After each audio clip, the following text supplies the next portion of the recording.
Por esto Compaq pasó de ser la número 1 a diluirse. Compaq fue una vez el gigante indiscutido de las computadoras personales. En los años 90 dominaba el mercado, desafiaba a IBM y Apple e inspiraba admiración. Cómo una historia tan impresionante se terminó convirtiendo en un caso de empresa que fue absorbida y desaparecida. Cómo pasó de ser la número 1 a diluirse sin pena ni gloria. A lo largo de estos minutos descubrirás no solo cómo sucedió ese descenso, sino también qué lecciones deja una marca que estuvo en la cima y terminó en el cajón de los recuerdos. Comienzos en condiciones adversas. Desde sus primeros pasos, Compaq se construyó bajo circunstancias duras. Surgió en Texas, con un grupo decidido a demostrar que una empresa joven podía desafiar a gigantes. Lanzaron la primera computadora portátil compatible con IBM, un logro que delineó su carácter audaz. En muy pocos años, esa pequeña apuesta escaló hasta cifras millonarias en ventas y los llevó al listado Fortune 500. Esa ascensión temprana mostró músculo y creatividad. Se vendía con ingenio y ambición. La necesidad de abrirse camino por voluntad propia les dio hambre de crecimiento, casi como si quisieran dominar el mundo a fuerza de hardware y audacia. Parecía el relato clásico de David venciendo a Goliat sin complejo alguno. La ambición que creció demasiado pronto. Cuando Eckhard Pfeiffer asumió la dirección en 1991, aceleró cada engranaje sin medir bien el ritmo. Se embarcó en adquisiciones enormes como Tandem y Digital Equipment Corporation. La intención era sensible: diversificarse y fortalecer presencia en el mercado empresarial. Sin embargo, la expansión se dio en cantidad, no en eficiencia. Multiplicaron estructuras sin urgencia de optimizar procesos. Se expandieron en volumen, pero no mejoraron sus tiempos ni redujeron sus costos operativos. La maquinaria corporativa se volvió pesada, con cadenas internas que ralentizaban decisiones. De aquella capacidad antes ágil quedó un monstruo burocrático. Demasiadas piezas, pocos rendimientos reales y demasiada confianza en un modelo ya obsoleto. El dilema del canal tradicional frente al modelo directo.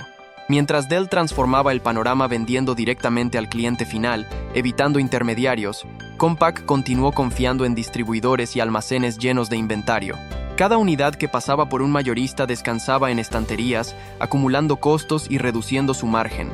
Dell ganaba eficiencia, reducción de plazos y control de precios. Compaq mantenía una red clásica que se volvió un cuello de botella. Aquella arquitectura comercial funcionaba en mercados estables, pero frente a una competencia más flexible, expuso su lentitud. El resultado fue simple. La empresa líder se quedó atrapada en un modelo de hace 10 años, mientras el mundo cambiaba a una velocidad que ella no alcanzaba a seguir. La costosa compra de Digital envuelta en CPU y burocracia. La adquisición de Digital en 1998 fue interpretada como estratégica. Se esperaba que la tecnología DEC Alpha aportara innovación. En la práctica, la integración fue un desafío técnico y humano.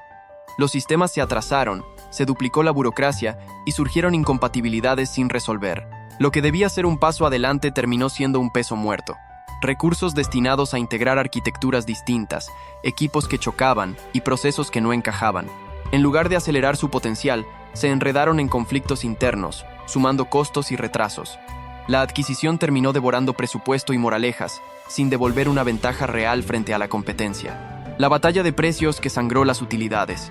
Con la presión de mantener o ganar cuota de mercado, Compaq entró en guerras de precios con Dell. Vendían más unidades, cierto, pero con márgenes tan bajos que casi no quedaba ganancia. En el año 2000, sus beneficios se desplomaron un 56% en un solo trimestre. Fue una estrategia caníbal. Incrementaban volumen para parecer competitivos, pero sacrificaban cualquier colchón financiero. El resultado fue brutal. Ingresos altos, pero poca estructura financiera sólida. Era como correr un maratón llevando lastre, muchas ventas, pocas ganancias y sin reservas para emergencias. Esa estrategia redujo su flexibilidad, dejó poco margen de maniobra y convirtió cada dólar ganado en riesgo. El golpe final con la entrada de HP. A comienzos de 2002, HP anunció la compra de Compaq por aproximadamente $25,000 millones. Lo que parecía una unión de titanes resultó en un desequilibrio evidente. HP cargó con muchos activos problemáticos y durante años mantuvo la marca Compaq como segunda opción. Para 2013 la eliminó del todo en Estados Unidos. Compaq, que en su origen era símbolo de innovación, terminó disuelta como entidad independiente. HP absorbió esa identidad y la enterró silenciosamente, como si hubiera culminado una misión, aniquilar cualquier vestigio del rival que una vez fue rey. ¿Por qué desapareció pese a su historia gloriosa? La causa de su desaparición no fue tecnología ni falta de reconocimiento, fue incapacidad para transformarse. Compaq se desarrolló con herramientas y mentalidades de hace años. Las decisiones equivocadas se repitieron una tras otra, como si no hubieran aprendido. Adquisiciones mal gestionadas, estructura corporativa rígida y falta de reacción frente a un mercado que se movía rápido los dejaron fuera de juego. Mientras ellos seguían pensando en hardware y canales del 1990, rivales como Dell interpretaban las señales del mercado y actuaban. Un líder se convirtió en espectador, un imperio en una lección. Quien no adapta su planteamiento pierde incluso su lugar como marca. Situación económica al final del trayecto con acidez y sarcasticismo. Aunque Compaq dejó de existir como empresa independiente en 2002, su marca vivió como etiqueta dentro de HP en algunos mercados durante años. Ya para 2020, 21 y 22 había sido relanzada en América del Sur con licencias en Brasil y Argentina, incluso en India para televisores inteligentes, pero nada que recordara el tamaño original de aquel gigante.